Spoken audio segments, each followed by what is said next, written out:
लड़की अपने दोस्त से पूछती है, अच्छा, किसी दूसरे लड़के से मेरी शादी हो जाए तो तुम क्या करोगे? लड़का बोलता है, तुम्हें भूल जाऊंगा।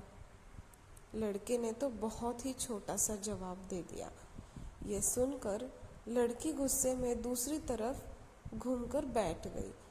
फिर लड़के ने कहा, सबसे बड़ी बात कि तुम मुझे भूल जाओगे। जितना जल्दी मैं तुम्हें भुला सकूंगा, उससे ज़्यादा जल्दी तुम मुझे भुला दोगी। तो फिर लड़की ने पूछा, कैसे? तो लड़के ने बोलना शुरू कर दिया, सोचो, शादी का पहला दिन है।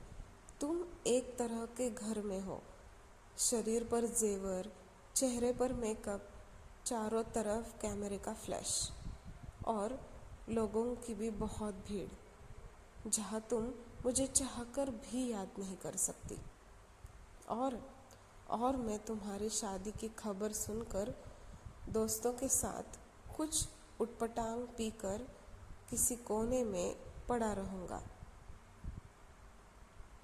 और फिर जब मुझे होश आ जाएगा, तब मैं तुम्हें धोखेबाज, बेवफा ऐसे ही कुछ बोलकर गाली दूंगा।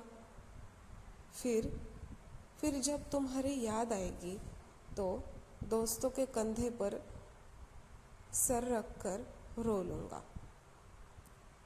शादी के बाद तुम्हारा बहुत बिजी टाइम शुरू हो जाएगा। फिर तुम अपने पति और 1000 तरह के रस्मों को निभाने में बिजी रहोगी। फिर कभी कभी तुम्हें मेरी याद भी आएगी, जब तुम अपने पति का हाथ पकड़ोगी, उसके साथ बाइक पर बैठोगी और मैं आवारा की तरह इधर उधर घूमता रहूँगा, जैसे ज़िंदगी का कोई मकसद ही नहीं है।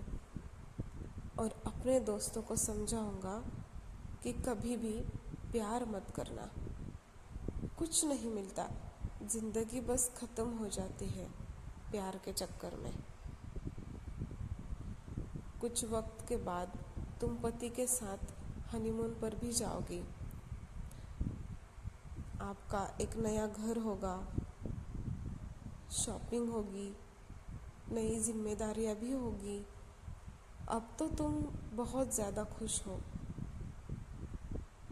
पर अचानक लाइफ में कभी तो आपको मेरी याद भी आएगी और तुम सोचोगी, पता नहीं किस हाल में वो होगा। तुम्हें मेरी याद आएगी और मेरी खुशी की दुआ आप मांगोगी और वो मांगते हुए वापस अपने परिवार में बिजी भी हो जाओगी। मैं अब तक अपने मम्मी पापा, भाई या फिर दोस्तों से डांट सुन सुनकर लगभग सुधर गया हूँ। सोच लिया, अब कोई काम करना है और एक अच्छी सी लड़की के साथ शादी भी करनी है। और शादी करके तुम्हें भी तो दिखा देना है। और सबसे यही बोलूँगा कि भुला दिया है मैंने तुम्हें, लेकिन तब भी मैं तुम्हारे मैसेज को आधी रात को निकाल कर पढ़ूँगा भी और ये सोचूँगा भी कि शायद मेरे प्यार में ही कुछ कमी थी, जो तुम्हें मैं न पा कर सका।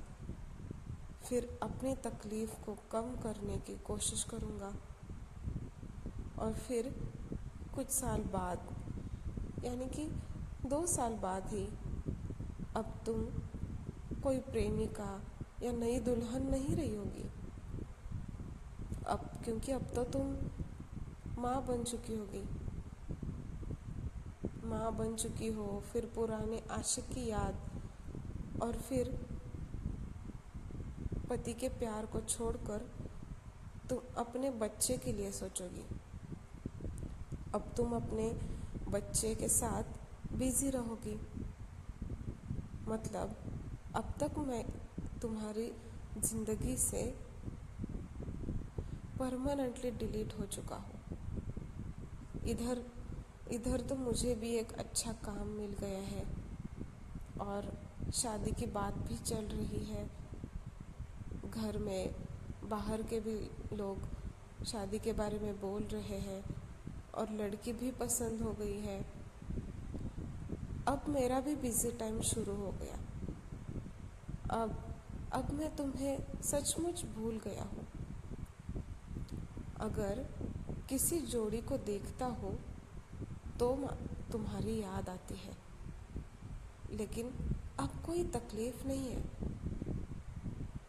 क्योंकि यहाँ तक सुनने के बाद लड़के ने देखा लड़की की आँख में आंसू छलक रहे हैं। उस लड़की की भरी आंखों से लड़के की तरफ देखती है। दोनों बिल्कुल चुप रहे हैं, पर आंखें तो बरस रही है। थोड़ी देर बाद लड़की बोलती है कि तो क्या सब कुछ यही खत्म हो जाएगा? तो लड़का बोलता है, नहीं। किसी बात जब तुम रूठ जाओगे अपने पति से किसी बात पर, लेकिन तुम्हारे पति आराम से सो रहे होंगे, उस रात तुम्हारे आँखों में नींद नहीं होगी। तुम मुझे याद करोगी और इधर मैं भी अपनी पत्नी से किसी बात पर खफा होकर तुम्हारी तरह जागूंगा। मुझे भी तो तुम्हारी याद आएगी और तब तो पूरी दुनिया सो रही होगी, सिर्फ और सिर्फ हम दोनों के अलावा। फिर हम अपने अतीत को याद करेंगे, सिर्फ याद नहीं करेंगे तो खूब रोएंगे भी, एक दूसरे को बहुत महसूस करेंगे। लेकिन इस बात का भगवान के अलावा और किसी को भी पता नहीं चलेगा। बस इतना ही कहकर वो दोनों रोते हुए एक दूसरे को गले लगा लेते हैं।